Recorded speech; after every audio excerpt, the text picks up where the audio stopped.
Então, estamos de volta para concluir nosso tema de ética e bioética na utilização e experimentação animal, dando sequência a partir do contexto histórico da Declaração de Helsinki, em 1964. Tá? Obviamente, a gente está falando muito aqui da pesquisa médica, da área da medicina, porque essa foi realmente o primeiro impacto após a descoberta das pesquisas feitas pelos nazistas e que utilizavam os seres humanos como cobaias, lembrando que do ponto de vista daquela situação, aquelas pessoas que eram prisioneiras, elas não eram consideradas seres humanos, então elas poderiam estar limitadas, sujeitas a qualquer coisa, né? Então, obviamente que os interesses de regulação e todas as argumentações e questionamentos filosóficos foram feitos nesse contexto de preservação da vida humana, tá? E da dignidade da vida humana. Claro que a partir do desenvolvimento tecnológico, e a gente vai ter essas mudanças de paradigma acontecendo com muita intensidade a partir da segunda metade dos anos 60, justamente por conta do desenvolvimento de novas tecnologias, começam a surgir novos dilemas. E um marco paradigmático importante também foi a invenção da hemodiálise, pelo Dr. Belgian Scribner, em 1962, porque ela cria uma possibilidade agora de realmente de salvar a vida das pessoas, né, de pacientes com insuficiência renal, que até então não tinham opção de tratamento. Claro que qual é o grande problema que aparece? Existem limitações de acesso, porque existem poucos equipamentos, poucos recursos e muitas pessoas necessitando da utilização. E aí se cria um dilema. Quem vai ser o paciente escolhido para ter esse tratamento disponível? Então esse é o tipo de dilema ético que começam a surgir com mudanças de tecnologia. Outra mudança importante, o transplante cardíaco feito pela primeira vez em 1967 na África do Sul. Até então, o critério de morte era dado pela interrupção do funcionamento do pulmão, né, da função do pulmão e do coração. Então, uma pessoa só era declarada morta quando não havia mais funcionamento cardiopulmonar, quando deixava de respirar e o coração deixava de bater. Acontece que para se fazer um transplante cardíaco, o coração não pode ter deixado de bater, ele não pode ter parado de funcionar. Então foi preciso mudar o critério daquilo que se considerou ao longo da história humana como morte. Então foi por uma decisão necessária a partir de uma criação do novo dilema ético, definir o conceito de morte cerebral, que se estende até os dias de hoje, que é o critério utilizado atualmente. Obviamente, né, a gente está falando já de uma época pós Segunda Guerra, mas começam a vir à tona na década de 60 várias denúncias sobre experimentos mal conduzidos. Então também é bastante importante esse artigo Ética e Pesquisa Clínica, do Dr. Harry Beecher, publicado em 1966, em que ele faz um compilado de 22 casos de pesquisas usando cobaias humanas, e ele se refere como humanos de segunda classe, porque o tipo de tratamento que essas pessoas estavam sendo submetidas não teria justificativo. Então, aquelas pessoas que eram consideradas de alguma forma com limitações, então sejam por critérios raciais, utilizando negros, lembrando do critério americano de apartheid que vigorou até o final dos anos 60, sejam pessoas de baixa renda. Então ele denuncia isso de uma maneira bastante contundente nesse artigo.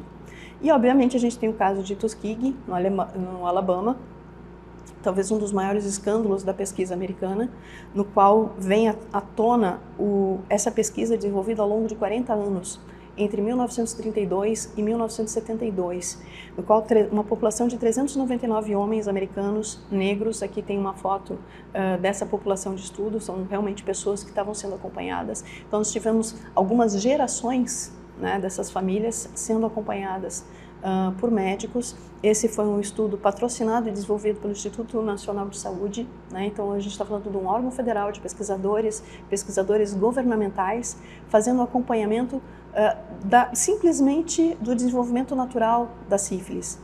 E o detalhe é que a partir do desenvolvimento da penicilina, e mesmo se sabendo que a penicilina era a molécula ideal para o tratamento da sífilis, essa população ela foi mantida sem tratamento para observar, simplesmente fazendo estudo observacional de como essa doença se desenvolvia e com todas as sequelas e transmissão que isso acarretou.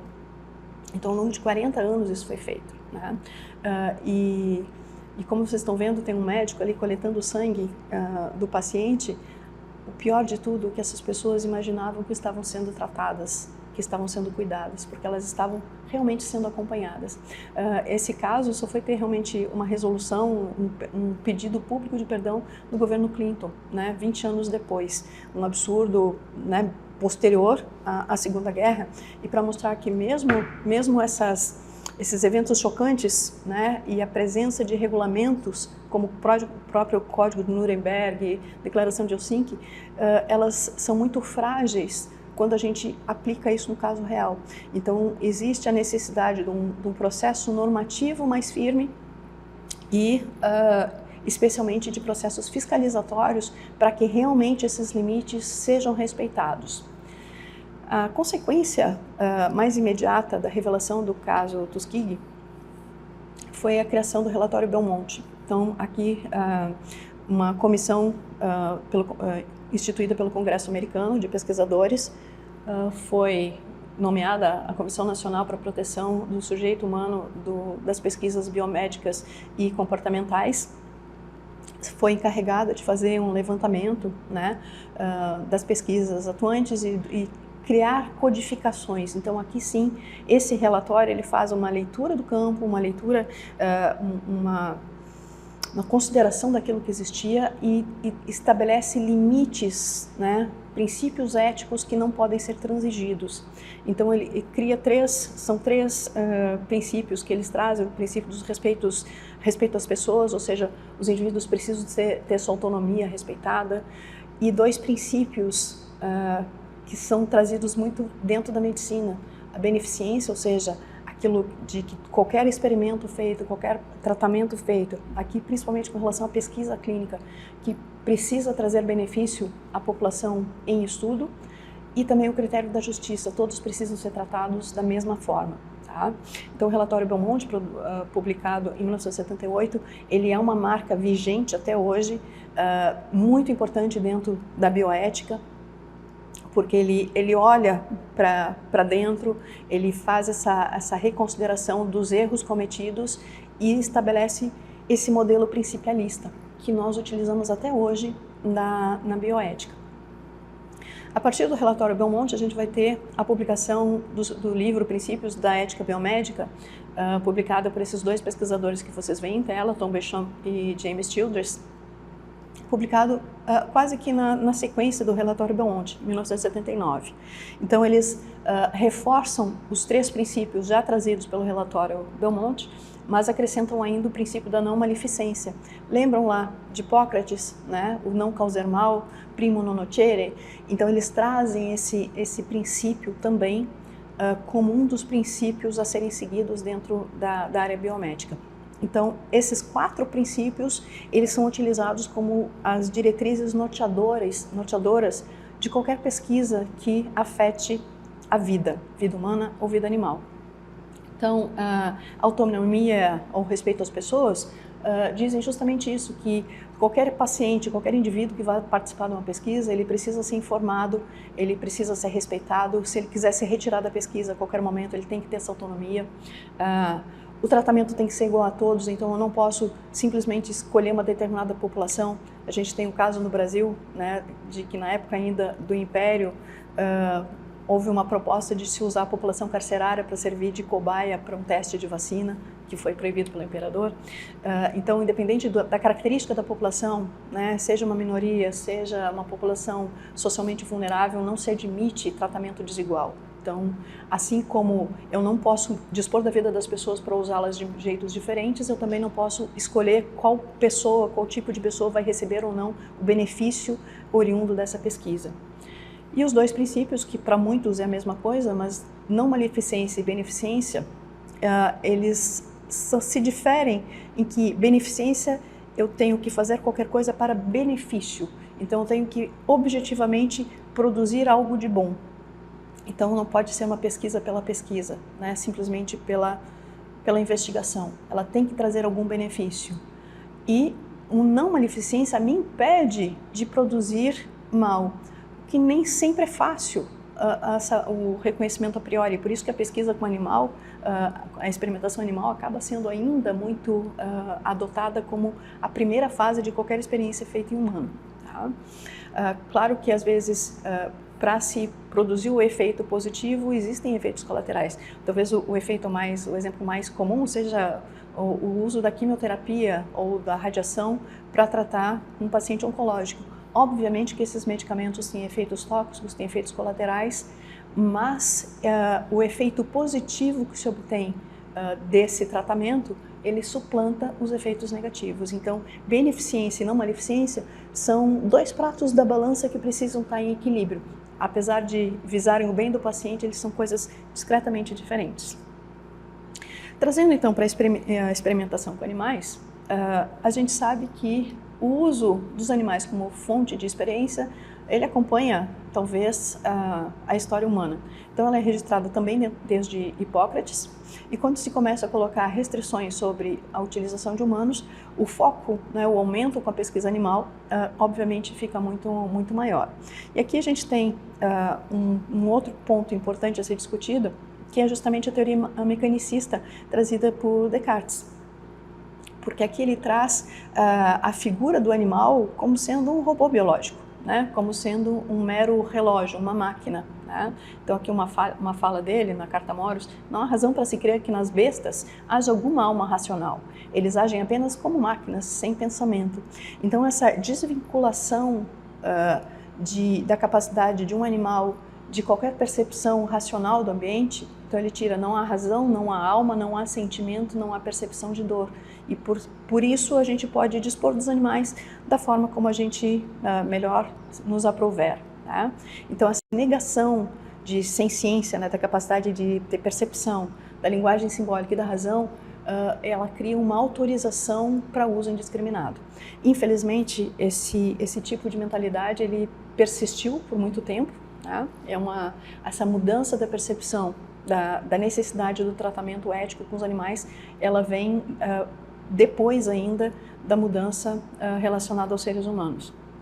Claro que essa visão ela teve oposição. No século XVIII a gente tem toda a teoria do Bentham, tanto que ele fez uma das mais influentes objeções, e ele trazia isso, a questão não é podem raciocinar, podem falar, mas eles podem sofrer. Então, obviamente que tinham pessoas pensando e reclamando desse uso meio sem sentido. Tá? E aí a gente tem alguns pontos também paradigmáticos. Já em 1926, a gente vai ter a criação da University of London Animal Welfare, que é uma sociedade de proteção animal. Então ela tinha esse foco de fiscalização, de criação dogmática, de trazer opções, mas principalmente de vigilância para o combate aos maus tratos. Né? Então o foco passa a ser o welfare, o bem-estar animal. Então é muito intimamente ligado ao conceito de bioética na experimentação animal, o conceito de bem-estar. Tá? Então essa primeira linha bem-estarista, ela foi a primeira linha a se desenvolver dentro da argumentação filosófica que buscava regular a utilização dos animais. Depois a gente vai ter, em 1959, o trabalho de William Russell e Rex Burch, que estão aqui na tela, com o livro Princípios da Técnica de Experimentação Animal. E aqui, ainda em 1959, eles trazem o princípio dos 3 R's, que norteiam as pesquisas científicas até os dias de hoje. Então, são critérios muito importantes. Então, esses 3 R vêm das 3 palavras em inglês: Reduction, Replacement e Refinement, que a gente vai falar um pouquinho. E eles traçam esse fio condutor, criando também critérios éticos para a utilização dos animais. Então, obviamente, quando a gente está falando de reduction, redução, a gente está se referindo à redução do uso, redução do número de grupos de pesquisa, redução da quantidade de animais por experimento, redução de animais em utilização em sala de aula, especialmente para que esse uso desse animal seja justificado. Quando a gente fala numa pesquisa com pacientes humanos, que eu tenho que ter o termo de consentimento, quem dá o consentimento para um animal experimental? E essa é a grande o grande mote da bioética e dessa pesquisa filosófica. Quem nos dá o direito de dispor da vida dos animais? Essa é a grande pergunta que qualquer pesquisador, qualquer pessoa que trabalha com animais deveria fazer. Então, trazendo para o princípio da redução, está aqui: não realizar estudo com animais cujos resultados sejam irrelevantes. E aqui a gente tem que trazer, se eu estou usando animais para uma pesquisa básica, para depois transpor isso para o humano, se o resultado obtido no animal não tiver um resultado relevante para o humano, eu não devo fazer essa pesquisa com o animal.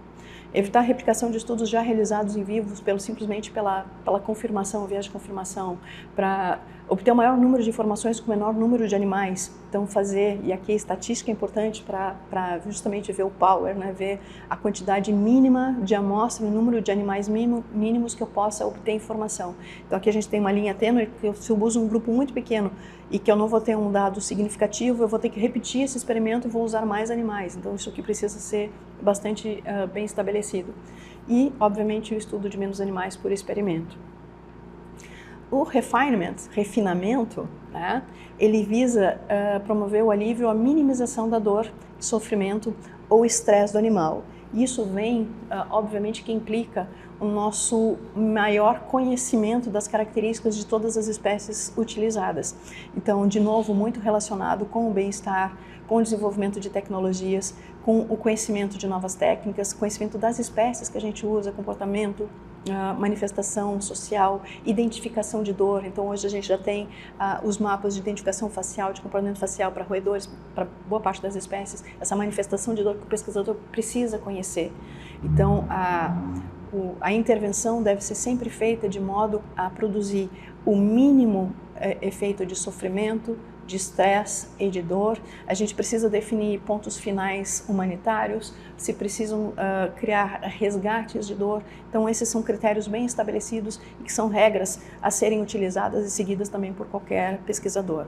Então metodologias que vão induzir sofrimento desnecessário, elas acabam sendo impedidas justamente com base no critério do refinamento. Então, a necessidade de ter enriquecimento ambiental, por exemplo, é uma das coisas muito associadas com bem-estar que faz parte desse R. E por último, o terceiro R, replacement, na verdade, traduzindo em português a substituição, tem a ver com o desenvolvimento de métodos alternativos à utilização de vertebrados. Vertebrados? Por que vertebrados? Porque o nosso regramento normativo, ele se refere aos animais superiores, tá?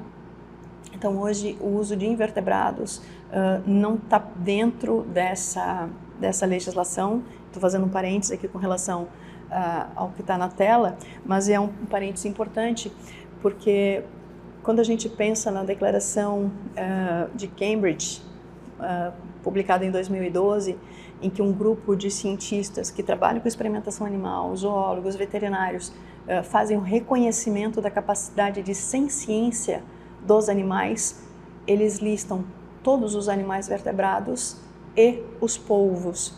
Então, e a gente sabe que polvos, eles são extremamente inteligentes e também são dotados de senciência. E eles estão fora do regramento normativo. E essa é uma das críticas que se faz a esse tipo. Mas, enfim, quando a gente fala da proteção animal vinculada à pesquisa, a gente está falando de vertebrados. O último pezinho, então, replacement, a substituição, visa esses métodos alternativos à utilização dos vertebrados. E a gente vai chamar de método alternativo qualquer método que possa ser usado para substituir, reduzir ou refinar o uso dos animais na pesquisa biomédica, ensaios ou no ensino. Então, por exemplo, no ensino, se a técnica utilizada ela não vai produzir desenvolvimento motor ou desenvolvimento de competência da profissão do que vai ser feito, ela deve ser substituída por outra técnica, por vídeos ou por modelos, né? Então, esse é um exemplo de substituição. Só para ter uma ideia, essa técnica, a partir de 1969, no Reino Unido, já foi desenvolvido o Framing, Fundo para a Substituição de Animais nos Experimentos Médicos, uma fundação que financia e investiga métodos alternativos. E hoje, as nossas normativas do Conselho, eles já trazem o reconhecimento desses 41 métodos alternativos validados internacionalmente e existe desde 2022 essa obrigatoriedade de que na existência de um método alternativo já reconhecido, já validado, ele precisa ser utilizado em substituição ao uso animal. Então, obviamente, que esses critérios, né, os 3 R's, eles são muito importantes, né? Mas eles não são o fim da linha. Essas discussões elas não se encerram, muito pelo contrário. Como parte do refinamento, a busca por alternativas, o maior conhecimento e a necessidade da redução do número de animais utilizados, ele prossegue. assim como as discussões filosóficas. Então a gente tem o papel de Peter Singer, que a gente não pode deixar de falar, né, com a teoria da libertação animal. Então esse livro publicado em 1975, Animal Liberation, uma nova ética para o nosso tratamento com os animais, ele traz essa visão, né, de que a capacidade de sofrer tem que ser o critério moral relevante para determinar a consideração ética de um ser. E qualquer ser senciente, os animais incluídos, deve ter os seus interesses considerados. Apesar de ter sido uma mudança de paradigma também, quando ele traz esse livro, mudando uma perspectiva da nossa relação com os animais na sociedade, inclusive do ponto de vista alimentar, então ele preconiza, por exemplo, a redução do consumo de carne, ele é muito criticado, porque ele é definido como um utilitarista, essa linha de pensamento que valida a utilização dos animais. Ele reconhece os benefícios produzidos pela pesquisa com os animais, então ele não vê isso como uma vedação, mas como um uso racional, um uso moral feito desses animais, então reforçando o critério dos 3 R's. Tá? Depois a gente tem a teoria do Tom Regan, que aí ele publica um livro dele em 86, The Case for Animal Rights. Então aqui ele vai muito mais pela linha dos direitos dos animais, ou seja, o reconhecimento de que os animais têm direito à vida, direito por si só. Então aqui um trechinho também da obra dele, os animais possuem direitos morais inerentes por serem sujeitos de uma vida, ou seja, o fato deles terem uma vida já garante a eles direito a essa vida. E não apenas como portadores de interesses cuja maximização de bem-estar pode ser calculado utilitariamente. Então ele vai se contrapor à teoria do Peter Singer, dizendo, não se admite, né? Quem me dá o direito de utilizar a vida do animal? Então uma visão muito mais libertarianista. Então são teorias muito discutidas, e hoje, à medida que a sociedade evolui, o valor da vida animal aumenta. Os animais, eles são visíveis socialmente, os temas de interesse do bem-estar animal são socialmente interessantes, são discutidos, e isso faz com que a exigência da utilização ética dos animais seja cada vez mais intensificada. Por isso, a necessidade da fiscalização, por isso a necessidade da constante renovação normativa, né? Mas, acima de tudo, é importante que cada pessoa que se utilize dos animais, como pesquisa, como ensino, traga para si, né, para dentro do seu próprio contexto moral, do seu arcabouço ético, essa valorização da vida do animal. Porque não é apenas um animal, o animal não é uma coisa, ele tem vida, tem ciência, tem consciência. Isso precisa ser valorizado e preservado. E esse é o nosso papel, né, enquanto pesquisadores, enquanto amantes de animais, por que não? A gente dá essa valorização.